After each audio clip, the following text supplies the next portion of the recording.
Hey everyone, what's up? It's Sarah and welcome back to my channel. Happy New Year's, everybody. It is 2022. I feel like we are all still recovering from 2020, so let's see what 2022 has in store for us. In this video today, I wanted to talk about Robyn from Sister Wives and that really cringy, uncomfortable confrontation between her and Meri when they were talking about the list of rules, and Meri offhandedly made a joke like, oh, the rules you wrote, Robyn. And it was super uncomfortable. Take a look at this. We've needed to get this figured out for months. You know those rules that you made up? You know those rules that you made up? I just checked with our I name. actually didn't. Did you guys follow I'm just your gonna house? say it out loud. I know These are what everybody's she like follows. suspicious of me. Well, just please stop. Like, just don't be so suspicious of me. Just realize that Kody has made these rules. Okay? The fact that he doesn't get that I will defend Robyn all day, every day, after a decade or more of knowing her, is really sad. That he has absolutely no clue. Meri, this isn't about you. Don't make it Yeah, about you it's because not it's not. about you. We've had It's not kids who have a very dig. specifically No. blamed Robyn. It's no. Kids who don't like the rules who are specifically blaming Robyn. I had one of the kids actually call me and talk to me about, like, can't we loosen up the rules so we can see each other as a family? And I went, this is not me. I didn't make up these rules. And I very specifically pointed out that their dad, Kody, is not somebody to be run by one of his wives. Why in the world would anybody think that I'm somehow behind this? Like, why me? They don't know who I am. If they would think this of me, that I would try to cause some sort of disharmony in the family. I think maybe Meri's attempt at humor fell flat. Obviously it did. I think it was pretty obvious though that she was joking. And Robyn's reaction is so telling, like how upset she got. If it's been going around in the family that people think it's all you're behind the rules, and someone makes a joke and that's your reaction, I think that is you admitting without admitting that you are a component behind the breakdown of this family. Robyn says in that scene that she had a kid call her and ask her to like loosen the reins on everything. And we saw when Janelle was basically inviting Gabriel to no longer live at her home, he said, is this Robyn or is this dad? Janelle takes up for Kody and Robyn and says, no, this is all Kody. It's not Robyn. And Gabriel's like, I don't know. This doesn't seem like dad. Dad's a freedom lover and this isn't very free. Kody has historically, we've seen this on the show many times, he has historically been wary of medical professionals and their opinions. So it's interesting to me that he would be the one that is adhering to these rules so diligently. Again, and I mentioned this in a previous video, I think it's excellent that he is being careful and he is being vigilant. But I think what frustrates most of us is the fact that we have all gone through this. We know what we've had to do in order to interact with our own families and the precautions and the steps that we've had to take in order to continue our daily lives. So it's like the struggle isn't just for Kody and the Brown family. We all are going through it and we've all had to figure it out. And there are ways, people have commented many times, oh, they could have done this, they could do this, where they could be safe and still socialize as a family. So when Dayton was diagnosed, and I don't know if he has a official diagnosis, but Robyn has talked about Dayton being on the spectrum multiple times. And I remember in early seasons, Kody's like, oh, he's just quirky. He doesn't seem to really give credence to any sort of like official diagnosis, or that something may be that Dayton might have something where medical intervention might help him. And then of course we have Isabel's surgery. He always was an advocate of doing this.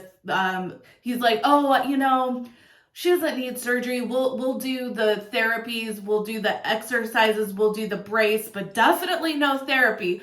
So if he doesn't trust or doesn't fully appreciate or take into consideration some medical opinions, how are we supposed to believe that all of a sudden he's like super on board with everything his doctor says? The other thing that I found really telling in this clip is that Robyn acknowledges how bad the optics are. That's her whole reason why Meri can't come around. And Meri, this was so sad.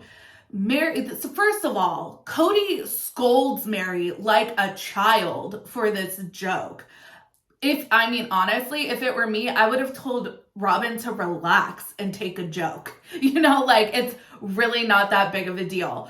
But anyways, Kody scolds Meri like a child, and Robyn acknowledges, like, she didn't let Meri come over or be around the kids.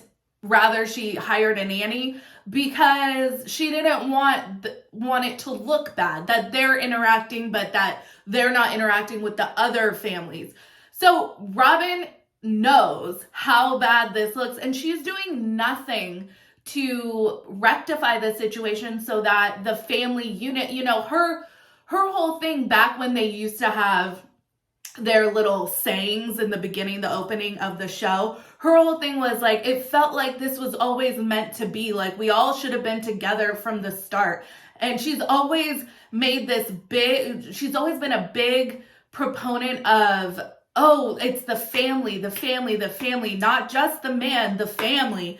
But her actions say otherwise. And just the way that Meri grapples for any kind of carrot of attention, I think she is seeing this as a way to regain some favor with Kody. The fact that she is also diligently quarantining, but really, Mariah's an adult off living their life, not at home with Meri. Meri is quarantining and isolating because she literally has no other option.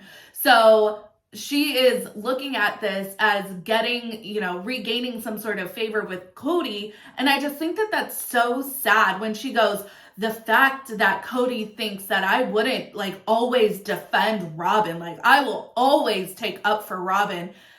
It's clear that, he says in this episode, he doesn't have a head wife, but that's just not true. It's clear Robyn is the head wife.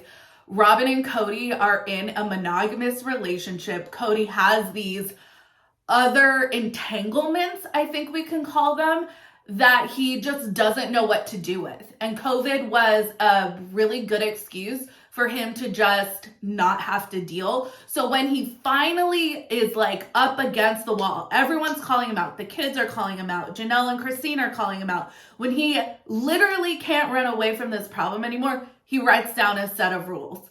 And Robyn claims, it's not me, but Robyn, if you were a good sister wife, you would be booting Kody out the door every couple of days to fulfill his husband duties in all of the other households. You guys will have to let me know what you think down in the comments. I just thought Robyn was going real hard at protesting that these rules weren't her idea, that people are unfairly suspicious of her. I think it was all too much. And I think based on just what we know of Kody and what we've seen him say and do on the show before, this is really out of character for him. So for me, I think it's the two of them together have just, have been finding ways to get out of this plural marriage without actually taking any steps to do anything. And this is what they have found to be a workable solution. It'll be interesting to see how these relationships continue to break down, because ultimately we know this season Christine leaves. And let me know what you guys think down in the comments. Make sure you like this video, subscribe to my channel, follow me on Instagram and Twitter at Reality Squad, and I'll catch you guys in the next video. Take care, have a good one, much love.